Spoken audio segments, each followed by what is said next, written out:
There's a moment when a story stops being about basketball and starts being about something much bigger. For the Indiana Fever, that moment didn't happen during a game. It didn't happen in a press conference, and it didn't happen on the court. It happened when a video quietly resurfaced online, one that most people had completely forgotten about, and within hours, it had been viewed millions of times. Not because of what was shown, but because of what was said. The woman speaking was Kelly Krauskopf, the president of the Indiana Fever, one of the most respected executives in the history of women's basketball. And standing in front of her organization during what was supposed to be a moment of vision and leadership, she said something that stopped fans dead in their tracks. She compared the Fever to Apple, not to a dynasty, not to a champion, to a technology company, and her reasoning. She wanted Indiana to become a brand so powerful, so enduring, so deeply built into culture that it would outlast any single player, including Caitlin Clark. Within 48 hours, the video had exploded across every platform. Fans weren't just discussing it. They were furious. Sports personalities were weighing in. Comment sections were war zones. The irony wasn't lost on anyone paying attention. Apple's entire identity was built on one irreplaceable visionary. The moment that person was pushed out, the company nearly collapsed. It only became the most valuable brand on earth when he came back, and then something happened that nobody expected. Kelly Krauskopf deleted her entire X account. A sitting president of a professional sports franchise gone from the internet. No statement. No explanation, no clarification, just silence. Now, to some people, that might seem like an overreaction from a fan base that was already on edge. But here's the thing, the video didn't create the tension. It just gave a name and a face to something that had already been simmering for months beneath the surface of what everyone publicly called a success story. Because while the rest of the sports world celebrated what Caitlin Clark was doing for Indiana, for the WNBA, and for women's basketball as a whole, a very different conversation was happening inside the organization. A conversation about brand, about structure, about whether the most electric player in the sport was truly the centerpiece everyone assumed her to be. And once people started pulling on that thread, what they found was a story far more complicated than any highlight could tell. The footage wasn't new. That's what made it so striking. Krauskopf had delivered her comments back in October of 2024 during an introductory address shortly after taking over as the Fever's new president. At the time, it barely registered. A few people noted it, a few sports writers mentioned it in passing, and then the conversation moved on the way it always does when something doesn't immediately ignite outrage. But sports fans have long memories. And when the 2025 season started delivering chaos instead of championships, people went back and started looking for clues they might have missed. That's when the clip resurfaced. And this time, the reception was completely different. Standing in front of her organization, Krauskopf laid out her vision for what the Fever could become. She talked about building something enduring, something that transcended individual players. She described her ambition in terms that sounded more like a corporate strategy meeting than a basketball program. And then she invoked Apple, the company that for years was synonymous with one man's vision. The company that nearly disappeared when that man was removed and only became the most valuable brand in history when he returned. The company whose entire identity is inseparable from the person who built it. For a fan base watching their team navigate the most scrutinized year in WNBA history, built almost entirely around the gravitational pull of Caitlin Clark, the comparison felt tone-deaf at best and revealing at worst. Social media moved fast. Clips spread everywhere. Dominant reaction wasn't confusion. It was anger, because fans heard something specific in those words. They heard a front office executive describe a vision where the superstar is a chapter, not the whole book. That might seem like an unfair interpretation. Executives are supposed to think beyond any single player. Building institutional stability is genuinely important. No organization should ever make itself so dependent on one person that it crumbles the moment that person leaves. All of that is true, but timing matters. Context matters.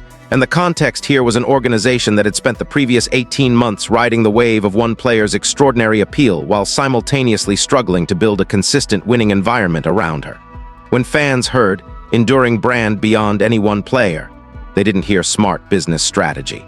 They heard confirmation of something they had already been quietly worried about. That the organization might be more focused on the franchise than on the superstar powering it. Then Krauskopf's X account vanished. And if the goal had been to quiet the conversation, the deletion had the exact opposite effect.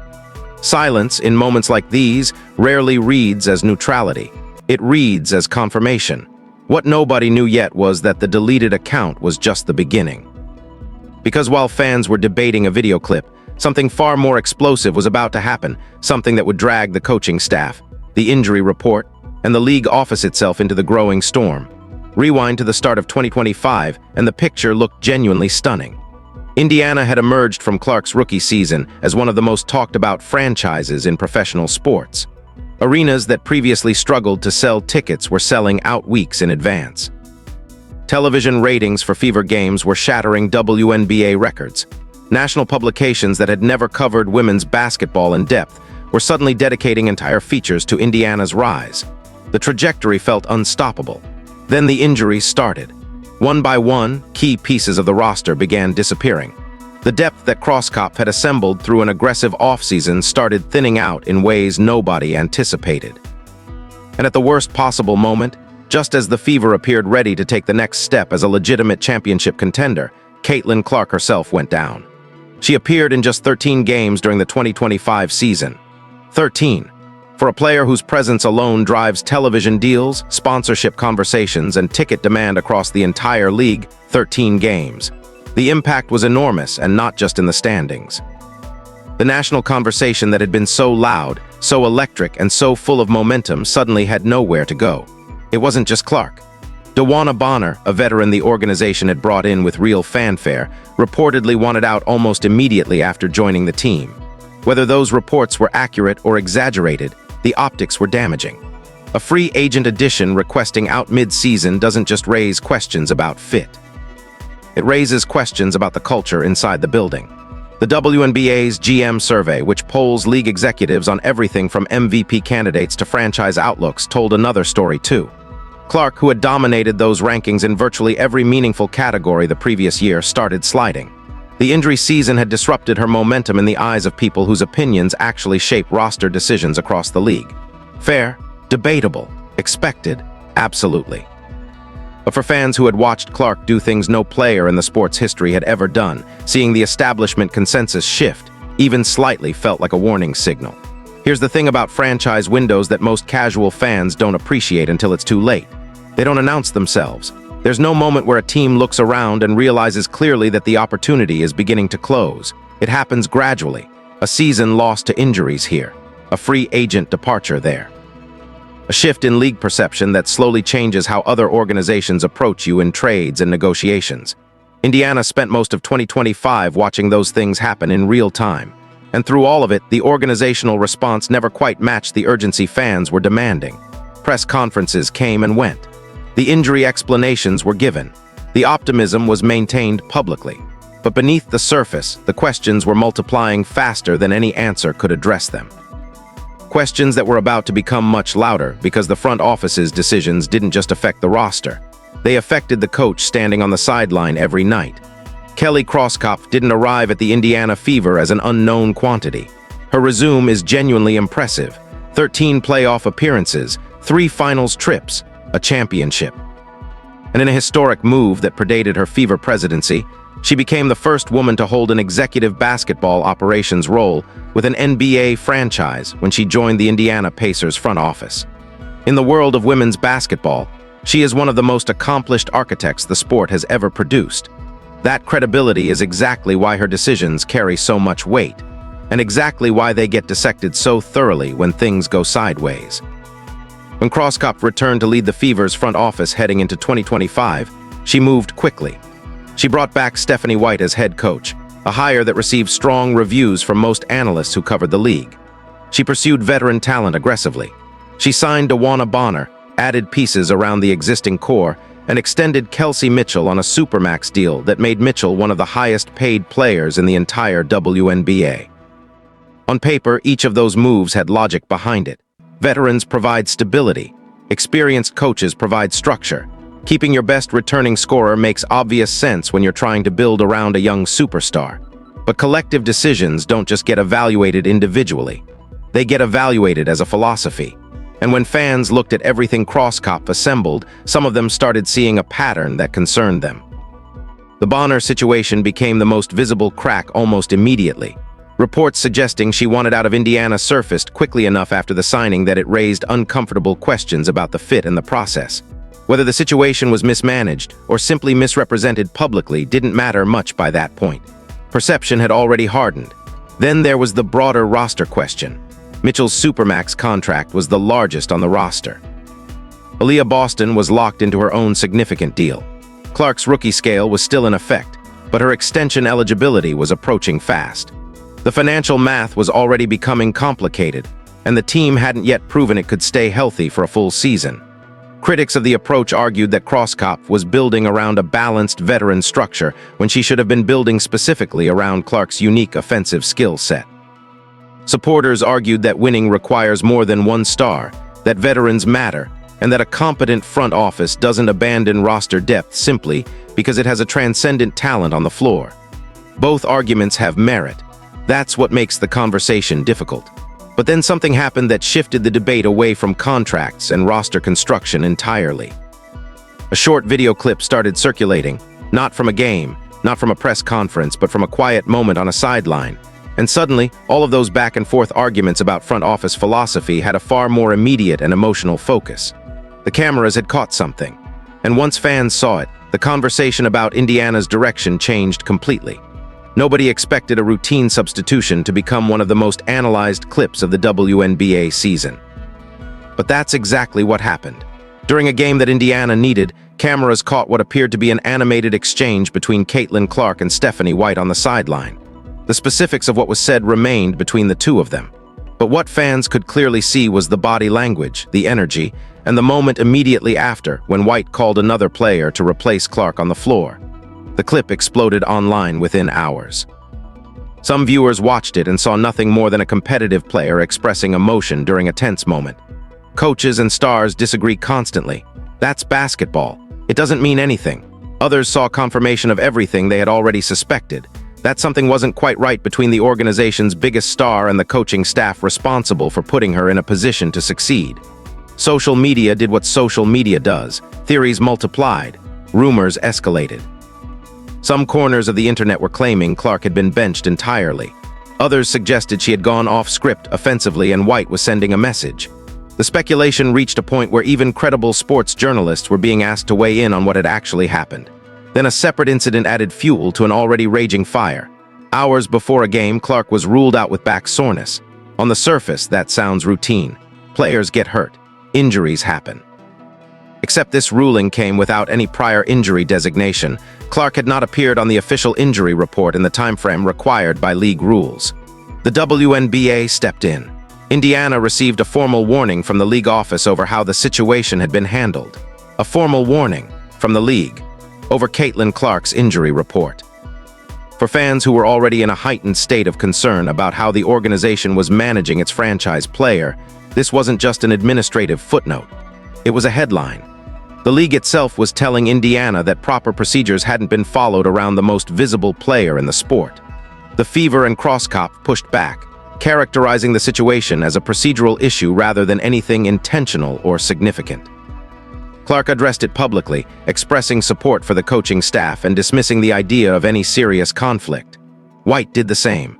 And to their credit, the unified public response probably slowed the momentum of the most extreme rumors. The trade speculation, the talk of Clark demanding out, the suggestions of a broken locker room. Most of that faded when both Clark and White spoke clearly and directly. But here's the thing about moments like these. The retraction never travels as far as the original story. Thousands of fans who saw the sideline clip or heard about the injury report warning never caught the follow-up. And the doubt, once planted, has a way of staying exactly where it landed, which meant the coaching conversation was far from over. Nobody talks about how difficult it actually is to coach Caitlin Clark. Not difficult because she's a problem. Not difficult because she's demanding or difficult to manage as a person. Difficult because of what she represents. Because of the weight of expectation that follows her into every arena, every timeout, every late game possession. When you are the coach responsible for a player that millions of people believe should be the center of the entire offensive universe at all times, every substitution you make carries public consequence. Every play call that doesn't directly involve her becomes a question. Every moment she spends standing without the ball becomes evidence for someone's theory about what's going wrong. Stephanie White understood this when she accepted the job, and her philosophy, by most accounts, was thoughtful and deliberate. The argument White appeared to be making through the structure of Indiana's offense was essentially this: Clark is most dangerous when defenses can't fully commit to stopping her, and defenses fully commit to stopping her when she touches the ball on every possession. A more balanced offensive approach, one where Clark operates off the ball more frequently and scores in concentrated bursts rather than constant usage, could actually maximize her impact while protecting her body for a long season. It's a reasonable basketball argument. Plenty of coaches have extended elite careers by managing usage carefully. The problem is that Indiana's fan base wasn't looking for a sustainable long-term management plan. They were watching a generational player and expecting to see that player treated like the unquestioned centerpiece of every big moment. And when the offense occasionally looked decentralized, or when Clark came off the floor at moments that felt premature, the gap between White's philosophy and fan expectation became very visible very quickly. What makes White's position even more precarious is what happened to her predecessor. Christy Sides was fired despite coaching Indiana to a .500 record and returning the franchise to the playoffs for the first time in years. Those are genuine accomplishments. Under normal circumstances, that kind of improvement earns a coach job security. Instead, it earned her a pink slip.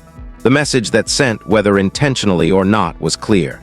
At Indiana, the standard isn't improvement. The standard is maximizing Caitlin Clark. Anything short of that will eventually cost you the job, regardless of what the win-loss column says. That precedent has to weigh on White constantly. She knows the margin for misinterpretation is almost non-existent. One viral clip of an exchange with Clark, one questionable late-game substitution, one stretch of games where the offense doesn't flow through Clark the way fans expect, and the conversation immediately shifts to whether White is the right person for the role.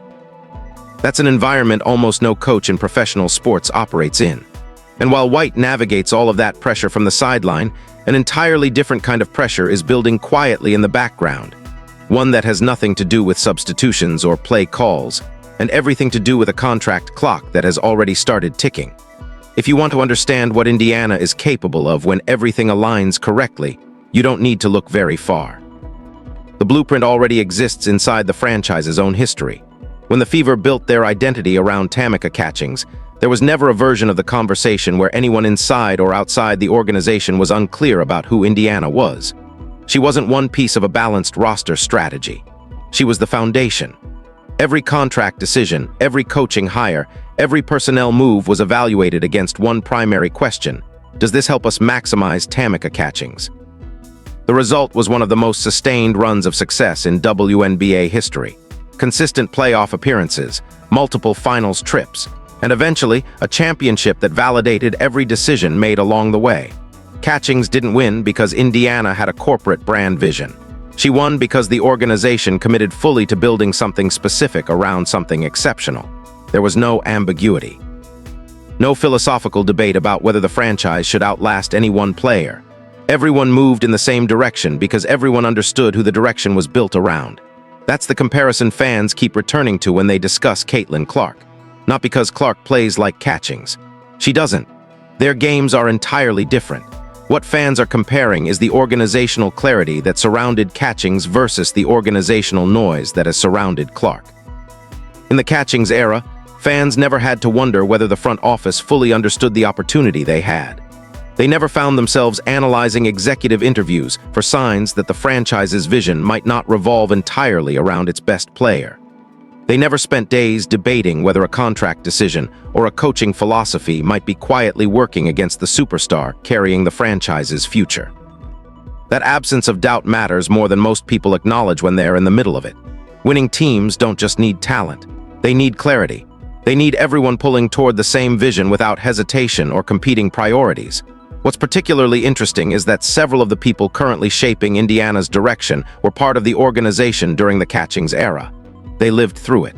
They experienced firsthand what franchise-defining clarity looks like. They watched what happened when an organization committed fully and completely to a generational player and refused to let competing interests dilute that commitment. So fans aren't asking the organization to do something it has never done before. They're asking it to do something it has already done once, and done spectacularly. That's where the frustration becomes really layered, because this isn't a case of a franchise being asked to figure something out for the first time. It's a case of a franchise being asked to remember what it already knows. And the uncomfortable reality hanging over all of it is this. The time available to remember is shrinking faster than most people want to admit. Because what's coming financially in the next 24 months is going to force a decision that no amount of brand strategy or balanced roster philosophy can avoid. Here's the number nobody inside the Indiana Fever wants to talk about publicly: 2027. That's when Caitlin Clark becomes eligible for a contract extension that will fundamentally reshape the financial architecture of the entire franchise. And depending on how the next year and a half plays out, on the court, in the locker room, and in the front office, that extension conversation could either be the moment Indiana fully commits to its championship window, or the moment the cracks start widening into something irreparable. Clark's earning power when she reaches that extension is almost impossible to overstate. She is the most marketable player in the sport's history. Her jersey sales, broadcast value, sponsorship appeal, and ability to drive ticket revenue for home and away games simultaneously are unprecedented for a WNBA player. When she signs a new deal, it will almost certainly be the largest contract the league has ever seen. That's not a problem. That's a privilege. Having a player worth max money is what every franchise dreams about. The problem is the math surrounding her. Aaliyah Boston is locked into a significant long-term deal. Kelsey Mitchell's supermax makes her one of the highest-paid players in the league. When you stack Clark's eventual extension on top of those two contracts, you're looking at a scenario where Indiana's three highest-paid players could consume somewhere between 37 and 40% of the entire salary cap. Under the WNBA's current CBA structure, that leaves almost no flexibility to build meaningful depth around the core. You cannot have three max-level players and still construct a complete championship roster. The numbers simply don't work, which means Indiana already knows, whether they're saying it publicly or not, that a decision is coming. Mitchell's contract, Boston's deal, and Clark's extension cannot all coexist simultaneously without forcing the franchise to make choices it probably doesn't want to make. Here's what's telling. In the most recent free agency cycle, Indiana was notably restrained in its spending compared to previous off-seasons. Rather than aggressively pursuing high salary additions, the organization prioritized financial flexibility. That's not how franchises behave when they believe the current roster construction is the answer. That's how franchises behave when they know a major financial restructuring is on the horizon and they need cap room available when it arrives. So the clock isn't just theoretical. The organization is already responding to it in the way it builds its roster. The players on the floor right now aren't necessarily the players Indiana expects to have in 2028. The roster as currently constructed may already be a bridge to something the front office is quietly designing behind the scenes. Whether that design fully centers on maximizing Caitlin Clark, or builds towards something more distributed, more brand-focused, more aligned with the kind of language Krauskopf used in that now infamous Apple comparison, is the question that everything else has been circling around this entire time. And the answer is coming, whether Indiana is ready to give it or not. At the beginning of all this, the Indiana Fever looked like the simplest story in sports. A once-in-a-generation player arrives. The franchise transforms overnight. Everybody wins. Roll the credits. But the deeper you look, the less simple it becomes. Because what's actually unfolding in Indiana isn't just a basketball story. It's a story about what organizations do when opportunity knocks harder than they expected, and whether the people inside are ready to answer it correctly. The deleted X account, the Apple comparison, the formal warning from the league, the sideline clip, the financial math closing in from 2027. None of these things exist in isolation. They're all connected by the same question, a question that keeps surfacing no matter how many press conferences try to bury it. Does everyone inside the Indiana Fever see this moment the same way the rest of the world does? Because from the outside, it looks obvious. Caitlin Clark is not just a player. She's a phenomenon. She's the reason casual fans tune in. She's the reason opposing arenas sell out. She's the reason conversations about women's basketball reach audiences that never engaged with the sport before. She is, by almost every measurable standard, the most valuable asset the franchise has ever had, and the most valuable the league may have ever seen. Building around that should be instinct. It should be the first principle every decision gets measured against. It should be so clear and so unanimous inside the building that no fan ever has to wonder about it. The Fever have done this before. They know exactly what it looks like when it works. They have a championship in their history to prove it. So the next 18 months aren't just important for this season's results. They're important for establishing, finally and definitively, what this organization actually believes about the opportunity sitting in front of it. Krauskopf has the resume. White has the experience. The roster has the talent. Clark has already proven she can be everything and more. All that's left is the one thing no press conference can manufacture and no brand strategy can replace: complete, undeniable, unmistakable commitment to the player everyone already knows is the reason the world is watching. Because windows like this don't stay open forever. And when they close, they don't send a warning. They just close. Drop your thoughts in the comments. Do you think Indiana is building around Caitlin Clark or not? Subscribe for weekly breakdowns on the WNBA, Caitlin Clark, and everything happening in women's basketball that the mainstream media isn't covering deeply enough.